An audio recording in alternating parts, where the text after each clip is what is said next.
I stood under the bright lights of the Galleria Mall, holding a bag of groceries when my whole world stopped. Just a few feet away, I saw my daughter, Emily, laughing with a designer shopping bag in her hand. The same daughter my son-in-law had told me was fighting for her life in an ICU 3 weeks earlier. I had emptied my entire retirement account and wired him $500,000 to save her. But as I stared at my healthy, smiling daughter, I realized she had never been dying at all. In that moment, I knew the man I had trusted like a son had stolen everything from me. But what I uncovered after that was far worse than losing $500,000. My name is David Anderson. I am 63 years old, and if you saw me sitting on a bench outside a hardware store in Austin, Texas, wearing my faded flannel shirt and scuffed work boots, you probably wouldn't look twice. You'd see a quiet, gray-haired man just trying to get through his day. For 40 years of my life, I worked as a mechanical engineer. In my line of work, everything is about precision, integrity, and stress points. If a single decimal point is off, the entire bridge collapses. If the material is weak, the structure fails under pressure. I lived my life by those laws, believing that if you put in honest, hard work, the world would return that honesty to you. 10 years ago, my wife, Sarah, passed away after a long battle with illness. When she left this world, she took a piece of my heart with her, and my universe shrunk down to a single focal point, our only daughter, Emily. She was my absolute world. I watched her grow up, guided her through college, and did everything a single father could do to ensure she felt safe, protected, and loved. Emily inherited her mother's kind heart. She's gentle, trusting, and always looks for the absolute best in people. So, 5 years ago, when she introduced me to Ethan and told me he was the man she wanted to marry, I didn't hesitate. Ethan was charming, sharp-tongued, and always spoke about the massive business empires he was planning to build. He called himself an independent consultant and entrepreneur, always running from one meeting to the next with an expensive leather briefcase.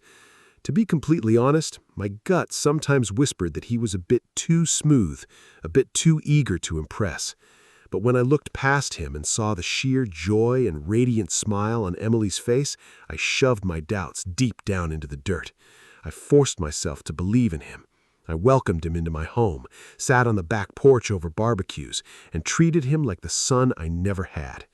I gave him my unconditional trust. In my mind, he was the man protecting my daughter's heart, which made him family. And in the Anderson household, family is a sacred bond that you never, ever break.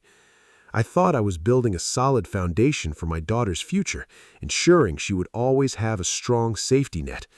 I never could have imagined that the man I was embracing, the man I was sharing my home and my stories with, was quietly analyzing my life, calculating my weaknesses, and waiting for the perfect moment to strip me of everything I had ever earned. I didn't know I had let a wolf walk right through our front door. To truly understand the weight of what Ethan did to me, you have to understand what that $500,000 actually represented. It wasn't just a number on a computer screen, and it wasn't some inheritance I stumbled into. Every single dollar in that account was paid for in sweat, sacrifice, and decades of grueling labor. When I started my career as a young engineer in Texas, I wasn't making much. I was working 60-hour weeks, often out in the brutal summer heat, inspecting pipeline infrastructure and checking structural joints until my eyes burned with exhaustion. There were days my back ached so badly I could barely climb out of my truck, and nights I stayed up until 3 a.m. drafting blueprints under a desk lamp just to ensure my position at the firm was secure. When Sarah got sick, the financial pressure became immense, but I pushed harder. I cut out every luxury. I wore the same boots for 5 years, drove a beat-up truck with a rattling engine until the odometer topped 300,000 miles, and never took a single lavish vacation. I did all of this with one clear, unyielding goal in mind. I wanted to make sure that when my time came to retire, I would never become a financial burden to my daughter. I wanted a peaceful, quiet retirement where I could take care of my own medical bills, maintain my small home, and leave behind a significant safety net, a financial inheritance that would protect Emily long after I was buried in the ground.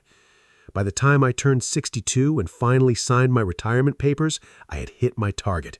Exactly $500,000 sat in my retirement portfolio, fully liquidated and structured into a secure, conservative account.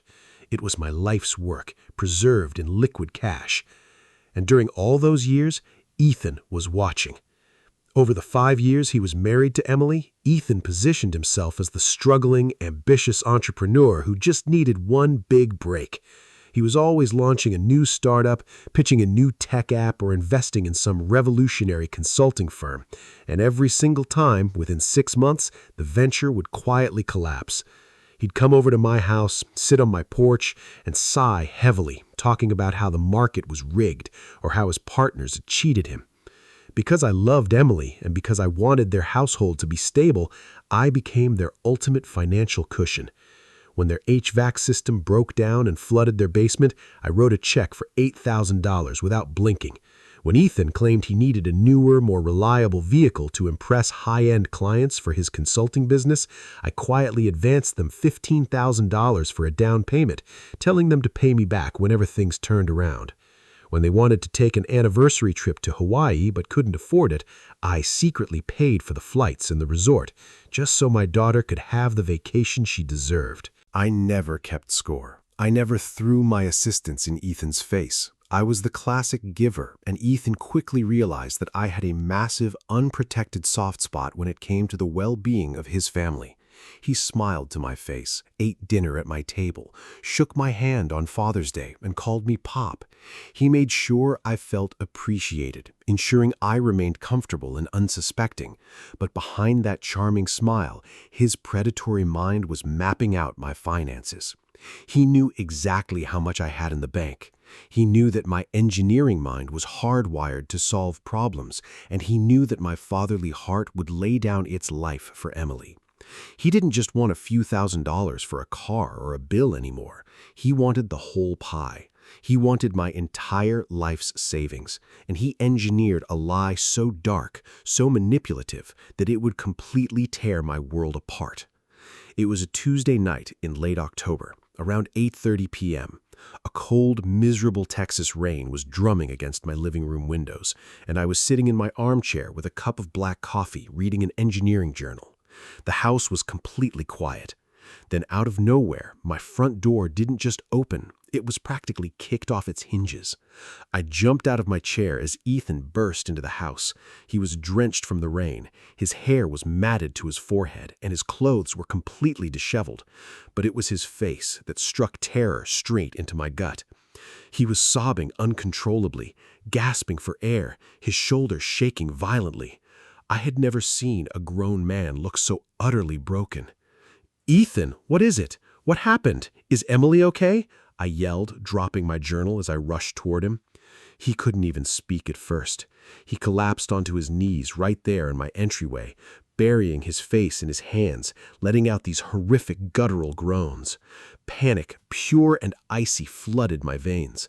I grabbed him by the shoulders, forcing him to look at me. "Ethan, look at me. Where is my daughter?" "Pop, it's Emily," he choked out, his voice cracking violently. "It's bad. It's so bad. We were at the clinic. She collapsed. They rushed her to the Texas Medical Center." My heart stopped. "What do you mean she collapsed? What's wrong with her?" With trembling hands, Ethan reached into his soaked leather jacket and pulled out a thick white plastic medical folder. I threw it onto my coffee table, my hands shaking so badly I could barely open the clasp. Inside was a stack of official-looking documents. At the top of the page, the letterhead read, "Texas Medical Center, Department of Neurological Surgery."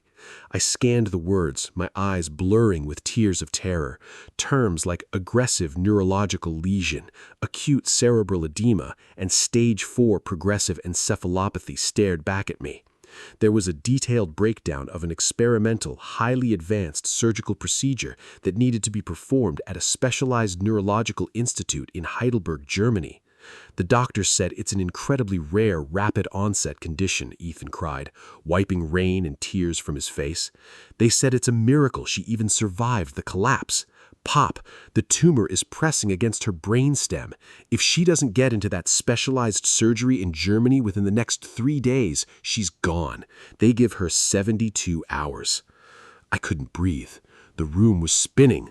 "Let's go. Get in the truck. We're going to the hospital right now," I shouted, reaching for my keys. Ethan instantly grabbed my arm, pulling me back. "No, Pop, listen to me. You can't. She's in an isolated, sterile ICU pod right now. Because of the aggressive nature of the swelling, her immune system is completely shot. The doctors have her heavily sedated, in a medically induced coma to stop the seizures. They aren't allowing anyone in the room except primary medical staff. No phone calls, no visitors, nothing. I barely got out to come tell you." He leaned in closer, his eyes wide with desperate panic. "But that's not the worst part, Pop. Because the treatment is experimental and outside the country, our insurance completely denied the claim. They won't cover a single cent. The hospital in Germany demands a flat, upfront wire transfer of $500,000 before they will even clear the air ambulance to pick her up.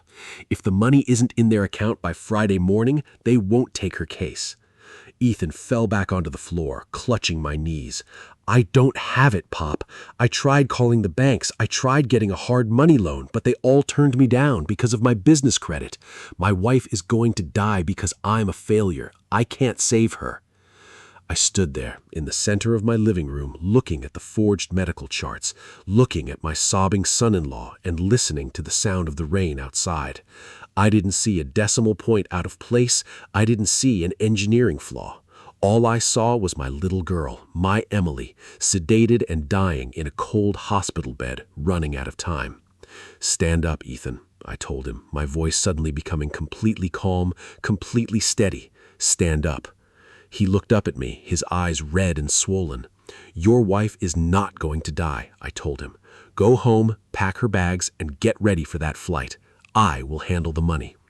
The very next morning, at 8 a.m. sharp, I was sitting in the office of my branch manager at Chase Bank. I didn't care about the market conditions. I didn't care about the massive early withdrawal tax penalties or the liquidation fees for breaking my long-term retirement accounts ahead of schedule. When the branch manager tried to gently explain how much money I would lose in penalties by doing a sudden total liquidation of my 401k, I slammed my hand on his desk. "Sign the papers," I told him. "My daughter is dying. Clear the funds." By noon, my life's work, every single drop of sweat, every 60-hour work week, every sacrifice I had made over 40 years to secure my $500,000 retirement portfolio, was completely wiped out. The account was empty. I authorized a direct, urgent wire transfer of the flat $500,000 into the specific medical escrow routing number that Ethan had provided on the paperwork. When the transfer went through, I texted Ethan, "The money is sent. Save my baby." He replied almost instantly, "Thank you, Pop. You just saved her life. Flying out tonight. We'll update you as soon as we land in Germany." For the next 3 weeks, I lived in a state of absolute, agonizing hell. I couldn't sleep, I couldn't eat. I paced around my empty house, praying, staring at my phone. Ethan would text me brief, tense updates every few days. Surgery was a partial success. She's stable, but still in intensive care. Doctors say she needs total isolation for another month. No calls allowed yet. I begged him to let me fly out to Germany just to sit in the waiting room, but he insisted that the hospital protocols were too strict and that my presence would only stress Emily out if she woke up. I trusted him. I stayed in Texas, weeping in my living room, waiting for my daughter to heal. Until 3 weeks later, when I went to the Galleria Mall to buy some basic groceries, I was walking past a high-end clothing boutique, my mind consumed with worry, when I heard a laugh. A very specific, melodic, familiar laugh that I would recognize anywhere in the universe. I stopped dead in my tracks. I turned around slowly, my heart hammering against my ribs like a trapped bird. Walking out of the boutique, glowing with health, smiling brightly and carrying a glossy white designer shopping bag, was Emily. She was wearing a brand new outfit, her hair was beautifully done, and she looked completely, perfectly fine. There were no surgical scars, there was no medical paleness, there was no ICU trauma. I stood there under the blinding mall lights, clutching my grocery bag as the entire world around me violently tilted on its axis. My brain simply couldn't process the visual data. The daughter, who was supposed to be fighting for her life in a sterile room in Germany, was standing 30 feet away from me, laughing. In that single shattering second, the illusion cracked wide open, and the freezing reality of what Ethan had done hit me like a physical blow to the chest. I think my brain completely shut down for about 10 seconds. I just stood there, paralyzed, watching Emily walk toward a bench. My hands started shaking so violently that the plastic grocery bag I was holding slipped right through my fingers, sending a carton of milk bursting onto the polished mall floor. The sound finally shattered my trance. "Emily?"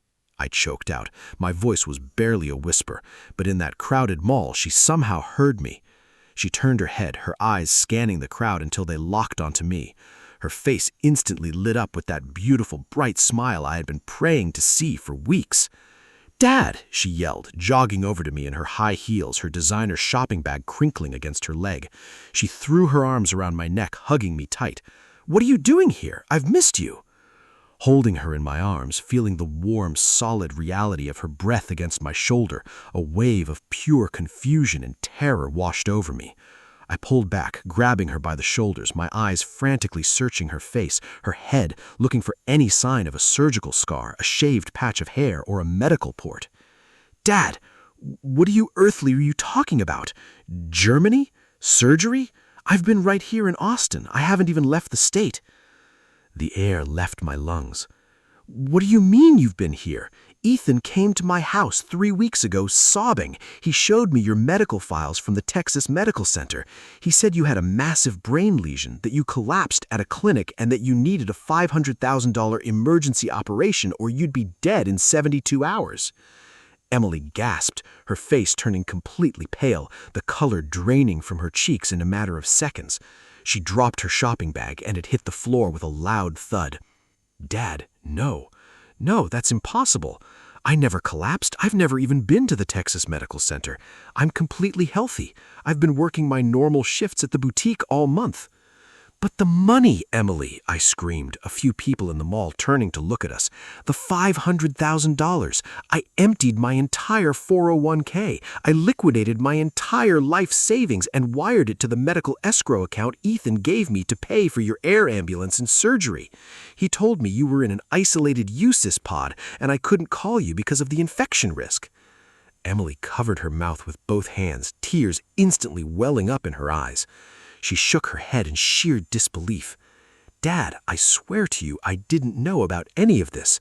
Ethan told me that you were incredibly busy with some private consulting work out of town and that you asked for some space for a few weeks. He told me not to disturb you. I had absolutely no idea he took a single dime from you." We stood there in that middle of that bustling shopping center, looking at each other in total, horrifying realization.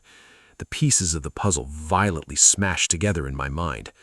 There was no rare disease, there was no German hospital, there was no ICU. The man I had treated like a son, the man who had sat at my dinner table and called me Pop, had deliberately weaponized my deepest, most sacred fear, the death of my child, just to rob me blind. In that freezing second of absolute betrayal, the broken, terrified father inside me died, and a terrifyingly cold, calculation-driven engineer took his place. I didn't cause a scene in the middle of the mall. I didn't scream, and I didn't break down into tears. The raw, suffocating panic that had consumed me for the last 3 weeks suddenly vanished, replaced by an icy, absolute stillness. When you're an engineer and a critical structure collapses, you don't waste time weeping over the rubble. You look at the stress points, you analyze the failure, and you figure out exactly how to neutralize the threat. I gently took Emily by the arm, picked up her fallen shopping bag, and led her out to my truck. We sat in the quiet cabin of the vehicle while the Austin afternoon traffic zipped past us. Emily was sobbing, her hands shaking as she processed the absolute horror of the monster she was married to. She wanted to call Ethan immediately. She wanted to drive straight to their house, confront him, and scream at him for what he had done to her father. I reached over and firmly placed my hand on her shoulder. "No, Emily," I said. My voice wasn't shaking. It was lower and colder than she had ever heard it in her entire life. "We are not calling him. We are not confronting him. Right now, Ethan thinks he has committed the perfect crime. He thinks I am sitting at home praying for a recovery, and he thinks you are completely oblivious. We are going to let him keep thinking exactly that. She wiped her tears, looking at me with a mix of fear and confusion. Dad, he stole everything you worked for. Your entire retirement is gone. How can we just sit here? We aren't going to just sit here, I replied, looking straight through the windshield. Being kind and trusting is what got us into this position. Being angry won't get the money back, and it won't put him in a cage. From this moment on, we don't operate on emotion, we operate on data. I explained the strategy to her. If we confronted Ethan now, he would panic. He would hide the money, destroy his phone, delete his emails, and liquefy whatever assets he had before jumping on a flight to a country with no U.S. extradition treaty. We needed him comfortable. We needed him arrogant. I told Emily that we were going to play the roles of a lifetime. When she went home that night, she had to act completely normal. Kiss him, eat dinner with him, and never mention seeing me. Meanwhile, I would keep sending occasional texts to Ethan asking how the German doctors were doing. The switch had flipped inside my brain. Ethan had spent 5 years studying my weaknesses, calculating exactly how to bypass my defenses by using my daughter as a shield. But he forgot one crucial detail. He was dealing with an engineer who spent 40 years solving complex structural failures. He had created a massive, elaborate fraud, but every fraud leaves a digital footprint. Every lie leaves a trail of data. I wiped the last remnants of a father's grief from my eyes, started the truck, and began mapping out the systematic, legal, and absolute destruction of Ethan's life. The next morning, the operation began. I didn't go to a local precinct I knew. A local precinct would get bogged down in paperwork and jurisdiction arguments. Instead, because the money had been wired across state lines, I bypassed the lower levels entirely. I called an old colleague who connected me with a top-tier white-collar crime attorney in Austin. And by 10 a.m., Emily and I were sitting in a secure conference room. I laid the thick white medical folder on the glass table. This is the blueprint of his fraud, I told the attorney. We started dismantling the lie piece by piece. The attorney brought in a specialized private forensic accountant, and together we launched a full-scale digital audit. Our first stop was the Texas Medical Center. We secured an emergency meeting with their legal and compliance department. When their administrators looked at the documents Ethan had given me, their faces turned white. The letterhead was a high-resolution counterfeit. The digital signatures belonged to doctors who didn't even work in the neurology department, and the medical codes were completely scrambled.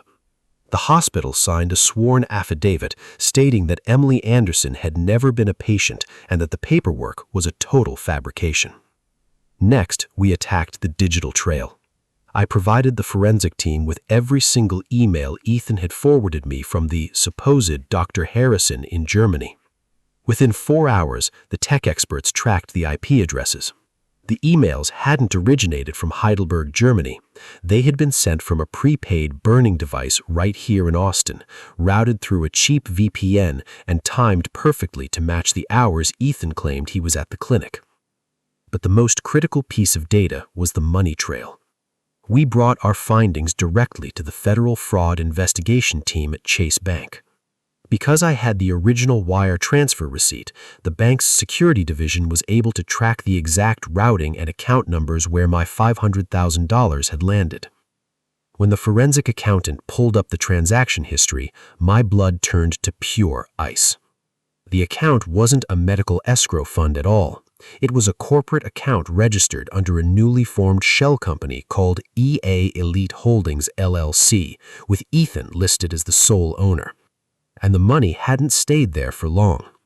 Within 48 hours of my retirement fund hitting that account, Ethan had initiated 3 massive wire transfers.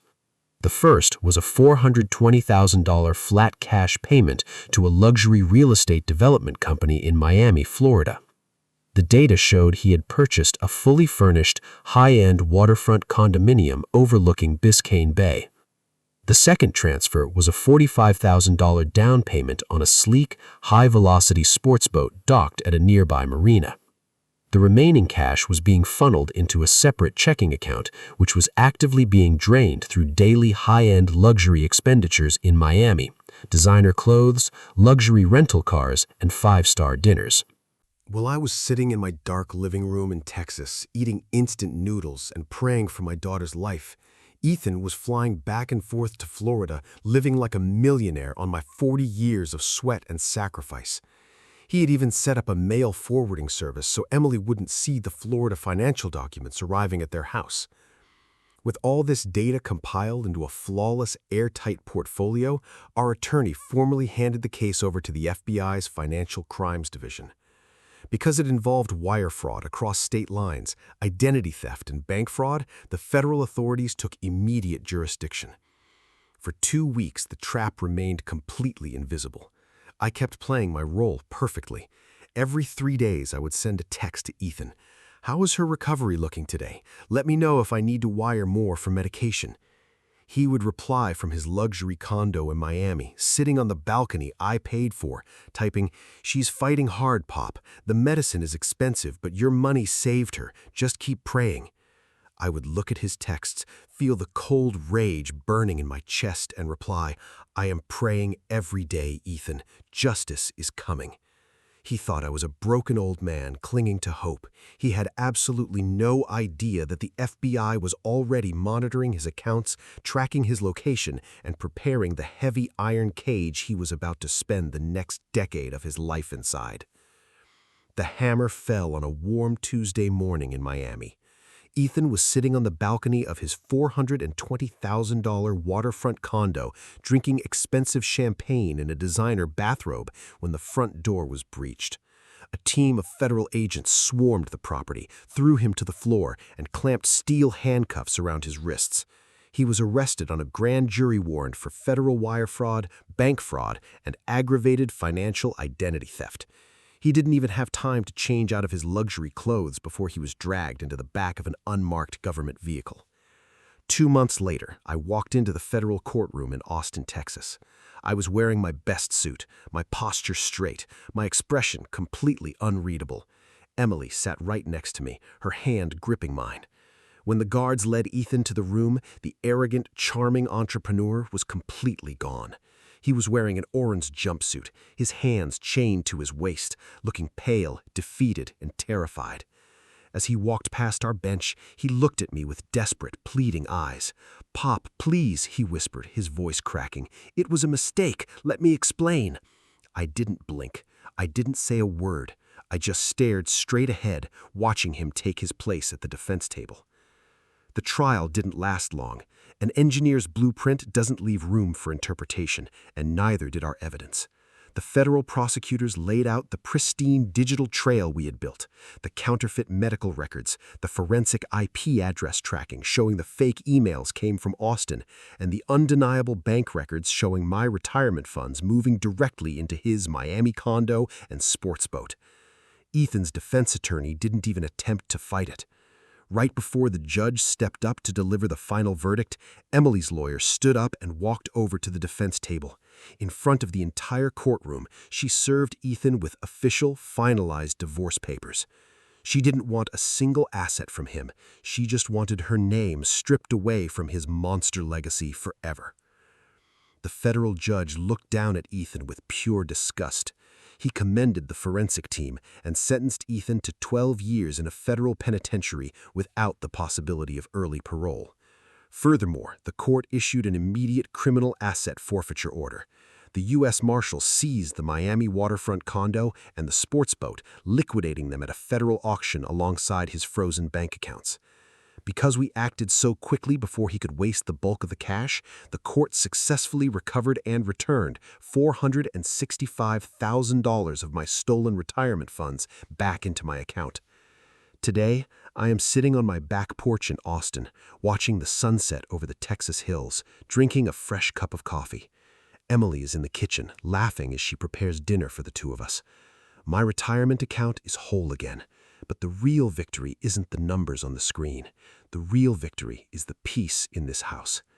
Ethan thought my love for my daughter made me weak, but he failed to realize that a father's love is the most calculated, unyielding force on earth. He is sitting behind cold federal bars today, broke, ruined, and completely forgotten, while the family he tried to destroy is stronger than it has ever been. I learned the hard way that the most dangerous traps are built by the people you trust. But I also learned that no matter how complex the deception, a structure built on lies will always collapse under the weight of the truth. Sitting here today, looking back at what Ethan did, I still find it hard to believe how far someone can go out of pure greed. He thought he could exploit a father's love to ruin my life, but karma has a way of balancing the scales. Justice was served, and my daughter and I came out of that nightmare stronger than ever. But looking back on everything, what do you think? Did I handle this betrayal the right way, or would you have done something different? Let me know your thoughts in the comments below. And if you learned something valuable from my story, please subscribe and hit the bell icon to join us daily.